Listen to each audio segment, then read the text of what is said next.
El término Guaycurú fue utilizado por los guaraníes para identificar a este grupo de pueblos originarios y significaría algo así como bárbaro o salvaje. Eran conocidos de esa manera sobre todo por ser grandes guerreros y estrategas y por oponerse históricamente a la invasión de los blancos. Por tal motivo, fueron uno de los pueblos más perseguidos y temidos por la sociedad nacional.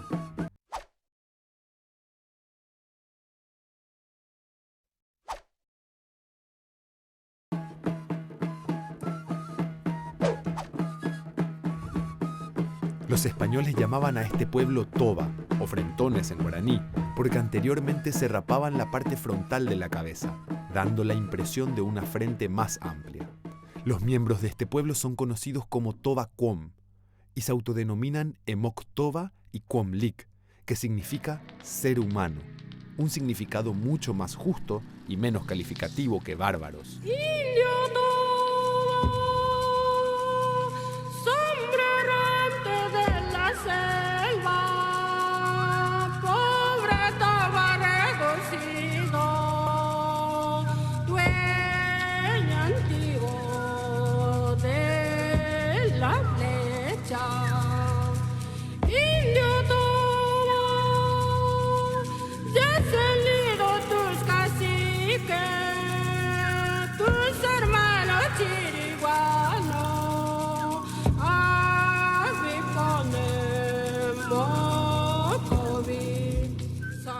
Fueron asombrosos jinetes.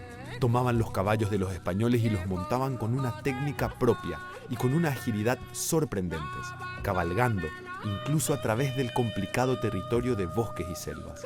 Llegaron a existir bandas de jinetes que atravesaban el río Paraguay a caballo para efectuar ataques rápidos y sorpresivos. Por todo esto, fueron considerados enemigos del Estado paraguayo en el siglo XIX, lo que llevó a una sistemática persecución y reducción del pueblo. Los Toba Quom que sobrevivieron a esa guerra finalmente terminaron asentándose y encontrando refugio a orillas del río Paraguay, cerca de la ciudad de Rosario. Otros llegaron a la colonia Fray Bartolomé de las Casas y otros se afincaron en la misión San Francisco de Asís, en Cerrito. En la mitología Toba Quom existen muchos relatos míticos sobre el tigre, en su idioma el quilloc.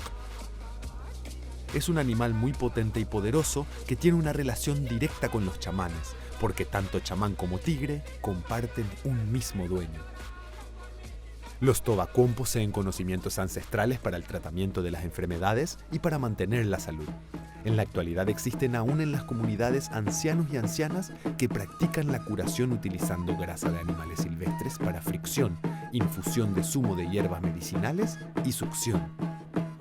Los Toba Quom son conocidos también por la variedad de trabajos artesanales que realizan. Elaboran canastos, cestos, bolsos de diversos y prácticos modelos, portatermo, pantalla y otros productos que venden en la vera de la ruta Transchaco, en Asunción y en otros lugares del país.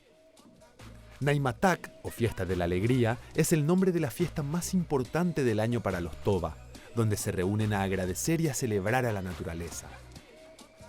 Cada individuo de la comunidad es invitado a traer miel y frutos de algarrobo para la fermentación de una aloja muy dulce que será bebida durante la celebración.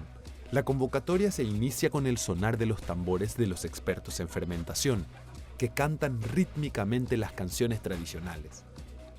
Cuando la aloja está lista, la bebida es disfrutada por todos, y después de varios sorbos, la alegría aumenta, las conversaciones también, que giran alrededor de testimonios, hazañas, anécdotas. Estas fiestas son mantenidas hasta nuestros días, después de siglos de persecución y resistencia.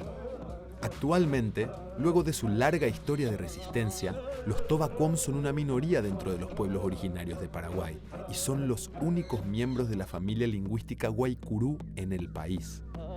Hoy representan un símbolo de lucha, fuerza, destreza y resistencia heroica por cargar históricamente con los prejuicios y la incomprensión de una sociedad que no podía entender que el esfuerzo guerrero de los Toba Quom también fue una fuerza de conservación de su propia cultura.